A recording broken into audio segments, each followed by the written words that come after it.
Bom dia, família! Bom dia! Bom dia para você aí de casa, seja bem-vindo a mais um estudo do Senhor, que o Senhor lhe enche de graça e poder hoje. Bom dia, irmão Jonathan. Bom dia, irmã Juliana. Bom dia, povo de Deus. Bom dia! Bom dia para vocês de casa. Como é bom ter a sua companhia aqui neste estudo que nós teremos. Que Deus te abençoe. E nesse momento, antes de nós começarmos toda a nossa programação, eu convido você e toda a congregação aqui a se ajoelhar para orarmos ao nosso Deus.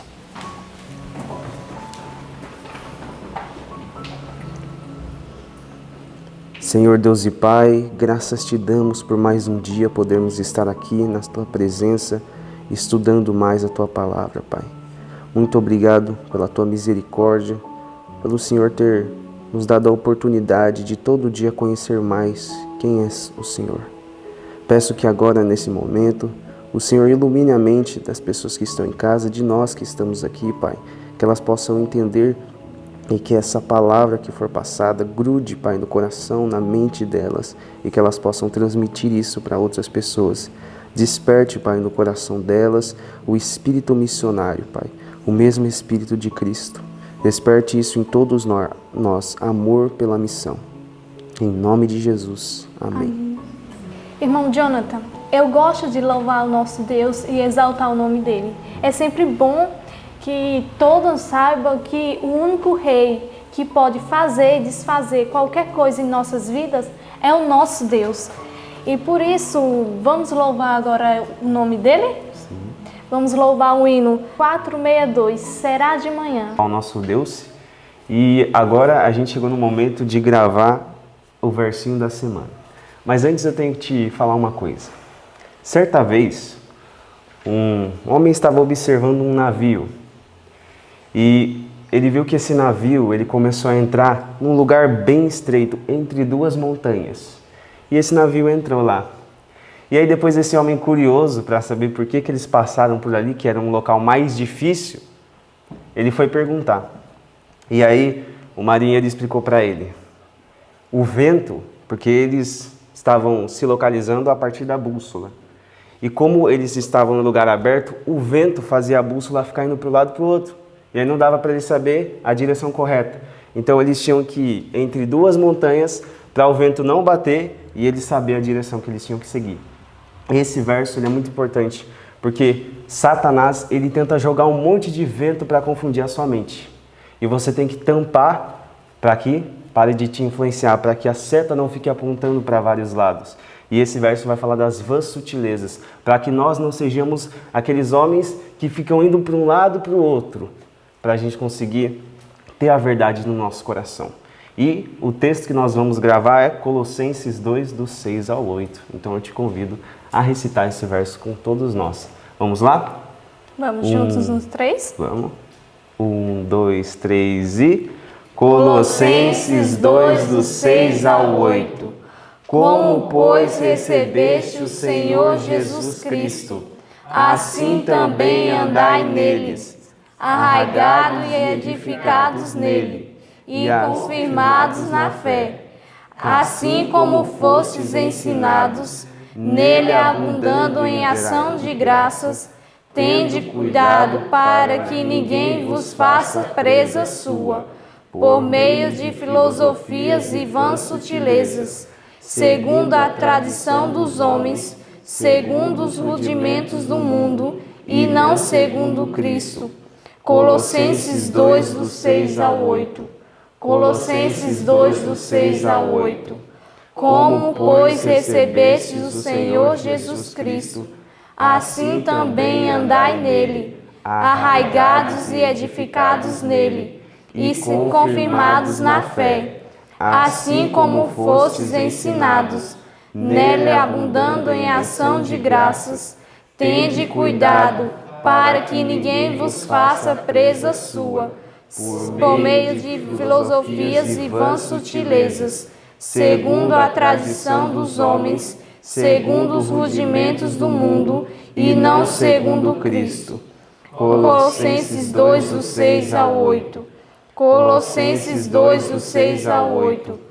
Como, pois, recebestes o Senhor Jesus Cristo, assim também andai nele, arraigados e edificados nele, e confirmados na fé, assim como fostes ensinados, nela abundando em ação de graça, tende cuidado para que ninguém vos faça presa sua, por meio de filosofias e vãs sutilezas, segundo a tradição dos homens, segundo os rudimentos do mundo, e não segundo Cristo.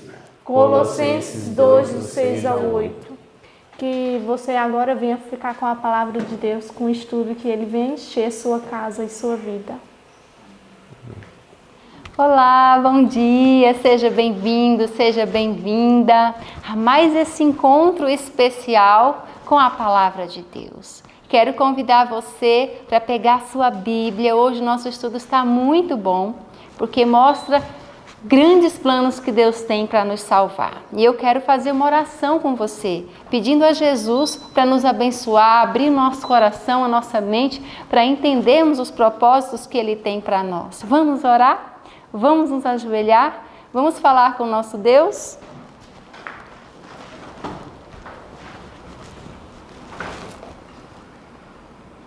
Obrigada, Senhor, porque desde a eternidade o Senhor tem planos de salvação em nossa vida. Ainda muito antes de nós precisarmos, o Senhor já tinha um remédio. E nós queremos te agradecer porque o Senhor é um Deus que não desiste de nós. Fica conosco, Senhor, nos ajuda a entender nesses versos que vamos ler, nessas orientações que o Senhor nos dá, o teu plano para a nossa vida. Nos abençoa, em nome de Jesus. Amém. Nosso estudo de hoje está baseado em Isaías, capítulo 7 ao 11, e o livro Profetas e Reis, no capítulo 31, Esperança para os Gentios. Bom, o profeta Isaías, ele é conhecido como o profeta messiânico, que fala muito do Messias.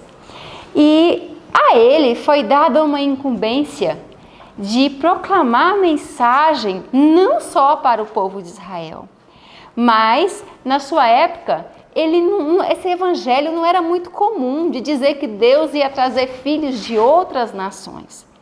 Mas Isaías mostra que Deus tem planos de salvar todos os filhos. E falando um pouquinho do título, Esperança para os Gentios, talvez você se pergunte, o que são gentios, né? Gentios são todos os povos que não são de Israel, que não são judeus. Então eu e você, se você não for judeu, nem for lá de Israel, você faz parte desse povo chamado gentio. E eu quero pedir a você que abra a sua Bíblia em Isaías capítulo 9, verso 1. Nós vamos ver aqui. Eu quero contextualizar um pouquinho para você entender o que estava acontecendo. Esse profeta estava falando com Judá. Judá era ainda a parte que estava mais perto de Deus. O reino do norte havia se desviado e Judá também havia caído em idolatria, e Deus tinha mensagens para eles de advertências, mas principalmente de salvação. E aqui no capítulo 9, no verso 1, vem trazendo aqui algo especial que inclui a mim e a você. Diz assim: mas a terra que foi angustiada não será entenebrecida. Envelheceu nos primeiros tempos a terra de Zebulon e a terra de Naftali. Nos últimos tempos a enobreceu junto ao caminho do mar, além do Jordão, na Galileia das nações. O povo que andava em trevas viu uma grande luz, e sobre os que habitavam na região da sombra da morte resplandeceu a luz. Uau! Então aqui Deus fala de uma grande luz que ia resplandecer nessa região aqui. Mas de que será que ele estava falando? Vamos ver o verso 6? Acompanha junto comigo. Porque um menino nos nasceu, um filho se nos deu, e o principado estará sobre os seus ombros, e se chamará o seu nome maravilhoso, Conselheiro, Deus forte, Pai da eternidade e Príncipe da paz. Você já sabe de quem eu estou falando, né? Então Isaías predisse que Deus ia trazer uma grande luz através do seu filho. E a salvação não seria só para o povo judeu, mas seria para todas as nações. Que especial! O objetivo de Deus foi sempre salvar. Você lembra quando ele fez a promessa a Abraão? Ele disse: de ti eu farei uma grande nação. Mas através de você, todas as famílias da terra vão ser abençoadas. Deus levantou o povo de Israel para que abençoasse o mundo. Mas, infelizmente, o povo de Israel não cumpriu a sua missão. E o objetivo de Deus, quando o instrumento humano falha, mas o plano de Deus nunca falha. Deus tem 1000 soluções. Então, eu quero ler alguns parágrafos com você, pontuar algumas coisas aqui que o livro vem trazendo, que Deus, ele começou a mostrar-se como verdadeiro Deus já desde o Egito.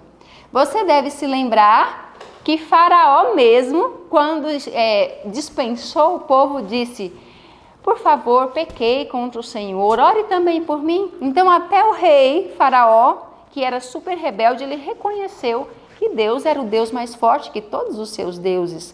Quando Jericó também foi invadida pelo povo de Deus, vocês lembram que Raabe disse? Ela disse que tinha ouvido de Deus, sabia que era o Deus verdadeiro e que quando eles entrassem na cidade se lembrassem dela, e ela passou a servir a Deus. Então o testemunho que Deus era o Deus verdadeiro foi aparecendo em todos os povos. Mas Deus, ele sempre deixou bem claro que ele não faz nenhuma distinção entre nacionalidade, raça.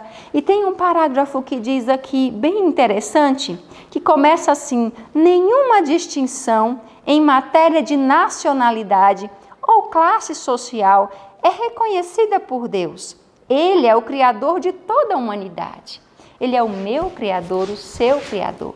Por isso ele nos ama muito, independente se somos feios, bonitos, ricos, pobres, brasileiros, peruanos, lá dos Estados Unidos, independente de onde você é. Deus é o seu Criador e Ele se preocupa com você aonde você estiver. Então, olha só, Cristo veio para desfazer o muro de separação e para franquear a cada compartimento das cortes do templo, a fim de que cada alma pudesse ter livre acesso a Deus. Seu amor é tão amplo, tão profundo, tão pleno, que penetra em toda parte. Ele subtrai a influência de Satanás aos que foram iludidos por seus enganos, colocando-os dentro dos limites do trono de Deus, o trono circundado pelo arco-íris da promessa. Não há em Cristo judeu ou grego, servo ou livre. Antigamente, os judeus eram considerados como o povo escolhido de Deus. Mas em Cristo, todas as pessoas que creem podem ter a vida eterna. Amém? Não é bom demais? A salvação chegou a mim e chegou até você. E a que preço essa salvação chegou? Você sabia que muitas pessoas morreram para que esse evangelho, essa profecia que Isaías diz que ia derramar a luz para todos os gentios, chegasse a mim e a você? Você sabia que muitas pessoas morreram defendendo esse evangelho para que eu e você pudesse ter acesso hoje a essas verdades da palavra de Deus? Por isso nós temos que valorizar, por isso você tem que estudar a Bíblia e aprender o que Jesus quer te mostrar. Bom, Deus sempre quis que todas as pessoas entendessem que Ele as ama. Ah, se Israel tivesse cumprido a missão. Olha o que diz aqui no parágrafo que começa assim: tivesse Israel sido fiel ao seu legado e a todas as nações da terra teriam tomado parte em suas bênçãos. Nossa, que coisa séria. Então, porque Israel deixou de cumprir a sua parte, pessoas deixaram também de receber bênçãos. Quando Deus nos abençoa, é para que nós possamos abençoar outras pessoas. E quando nós não fazemos a nossa parte, outras pessoas são prejudicadas. Agora, olha a continuação. Mas o coração daqueles a quem havia sido confiado o conhecimento da verdade salvadora não foi tocado pelas necessidades do que aqueles que estavam ao redor. Havendo o propósito de Deus sido perdido de vista, foram os pagãos olhados como estando fora do alcance de sua misericórdia. Eles se achavam melhores, superiores e achavam que os outros povos não mereciam a misericórdia de Deus. A luz da verdade foi sonegada e as trevas prevaleceram. As nações foram cobertas com um véu da ignorância e o amor de Deus era pouco conhecido e o erro e a superstição floresceram. E foi na época que mais as pessoas estavam longe de Deus que Deus enviou seu Filho ao mundo para que todos pudessem conhecer quem era e quem é Ele. Muito bem. Agora veja só, o que Deus fala sobre os filhos dos estrangeiros no parágrafo que começa assim, ó. E aos filhos dos estrangeiros que se chegarem ao Senhor para o servirem e para amarem o nome do Senhor, sendo deste modo seus servos, todos os que guardarem o sábado, não o profanando, e os que abraçarem o meu concerto, também eu vos levarei ao meu santo monte e os festejarei na minha casa de oração.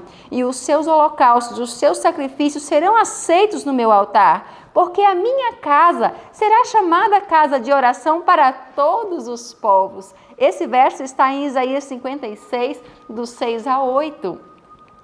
Que coisa especial! Então, o sonho de Deus é que todos os povos possam vir e adorá-lo e reconhecê-lo como Deus. Deus mostra a Isaías o que ele queria fazer. E olha o que diz aqui. No parágrafo que começa, ao profeta fora permitido prescrutar. Veja, Deus mostra a Isaías o que ele ia fazer. E como que essa mensagem ia chegar até mim e a você? Diz assim, ao profeta Isaías fora permitido prescrutar os séculos futuros, ao tempo do advento prometido do Messias. De início ele contemplou apenas angústia e escuridão. Entre entenebrecimento e ânsias, muitos que estavam anelando pela luz da verdade estavam sendo desviados para os labirintos da filosofia, do espiritismo, por falsos ensinadores. Outros estavam pondo a sua confiança numa forma de piedade, mas não estavam levando verdadeira santidade à vida prática. As perspectivas pareciam desesperadoras, mas logo essa cena mudou. E ante os olhos do profeta, abriu-se uma maravilhosa visão. Ele viu surgir o sol da justiça, trazendo salvação sob suas asas. E absorto em admiração, exclamou, mas a terra que foi angustiada não será entenebrecida. E envileceu nos primeiros tempos a terra de Zebulon e a terra de Naftali, mas nos últimos a enobreceu junto ao caminho do mar, além do Jordão, a Galileia dos gentios. O povo que andava em trevas viu grande luz, e sobre os que habitavam na região da sombra da morte resplandeceu a luz. Deus cumpriu a sua profecia de derramar luz para todos os povos. Hoje é muito difícil alguém que nunca tenha ouvido falar de Jesus. Alguém sempre já ouviu, pelo menos nos países que é permitido, falar sobre Jesus. Mas me chama a atenção como que estavam as pessoas, enganadas pela filosofia, pelo espiritismo, por falsos ensinadores. Isso te lembra alguma coisa? Como que está o nosso mundo agora? Que Jesus está bem pertinho de voltar. Tem pessoas enganadas? Você acha que tem? Qual é o verso dessa semana que a gente está falando? Porque surgirão falsos cristos e falsos profetas, operando grandes sinais e prodígios para enganar, se possível, aos escolhidos. Então, Satanás ele não mudou a estratégia, ele ainda quer enganar, ele ainda quer seduzir. Mas o que nós temos que fazer? Nós temos que nos apegar à palavra de Deus. Deus quer derramar luz no meu e no seu coração. Nós precisamos nos aproximar cada vez mais, porque tudo Ele já fez. A luz já chegou até nós. Nós já sabemos que Jesus morreu, sabemos que somos aceitos como filhos de Deus quando aceitamos a Jesus e obedecemos. Então precisamos buscar mais. Precisamos ter um despertamento espiritual e não esquecer de passar para outras pessoas o que você tem aprendido, para que a luz se derrame também na vida de outras pessoas. Tem um parágrafo aqui que mostra o plano de Deus. Esse parágrafo começa assim: o divino plano de salvação é amplo, bastante para abranger o mundo todo. Deus anseia por insuflar na prostrada humanidade o fôlego de vida. E Ele não permitirá que fique desapontada qualquer alma que seja sincera em seu anelo de algo mais elevado, mais nobre que aquilo que o mundo possa oferecer. Sabe, se você tem vontade, se o seu coração anela a aprender mais de Deus, se você não está satisfeito com o que o mundo tem oferecido, Deus tem visto o anseio do seu coração. E é por isso que essas mensagens têm chegado até você. Constantemente Ele está enviando os seus anjos aos que, conquanto rodeados por circunstâncias das mais desencorajadoras, ora com fé, para que algum poder mais alto que eles mesmos tome posse deles, dando libertação e paz.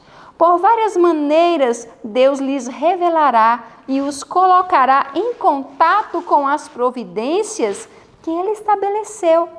Veja só, então a sua confiança naquele que deu a si mesmo em resgate de todos, para que pusessem em Deus a sua esperança e não se esquecessem das obras de Deus, mas guardassem os seus mandamentos. E agora eu quero perguntar para você, será que você é essa pessoa que tem anelado por algo mais? Você tem percebido que esse mundo não tem mais nada para oferecer? Se você tem um coração sincero para com Deus, se você deseja obedecer o que Deus pediu, busque mais, cave mais fundo. Mas hoje eu posso dizer que Jesus sonha em te alcançar. E não só você, mas toda a sua família. Mas para que isso aconteça, você tem que abrir o coração às mensagens que Deus tem enviado para você. O povo de Israel fechou o coração às advertências, ao que Deus tinha dito a eles. E por isso, eles deixaram de ser o povo escolhido de Deus. E Deus luta com cada ser humano. Permita que o Senhor trabalhe no seu coração.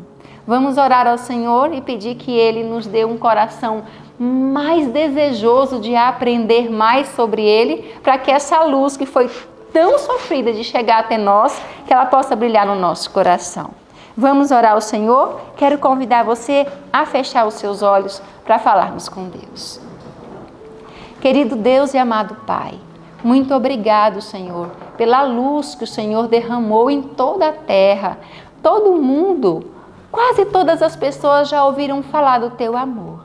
Mas, Senhor, nós precisamos fazer um compromisso contigo, em obedecer à Tua palavra, os Teus mandamentos, para que a nossa vida seja uma luz para outras pessoas. Abençoa, Pai, todos os filhos que têm ouvido a Tua palavra. Abençoa essa pessoa que está do outro lado, ouvindo, lendo, fazendo esse ano bíblico e aprendendo preciosas lições. Abençoa a família dessas pessoas, Pai. Abençoa nós também aqui, as nossas famílias. Te agradecemos por tudo que o Senhor já fez e ainda fará, em nome de Jesus. Amém.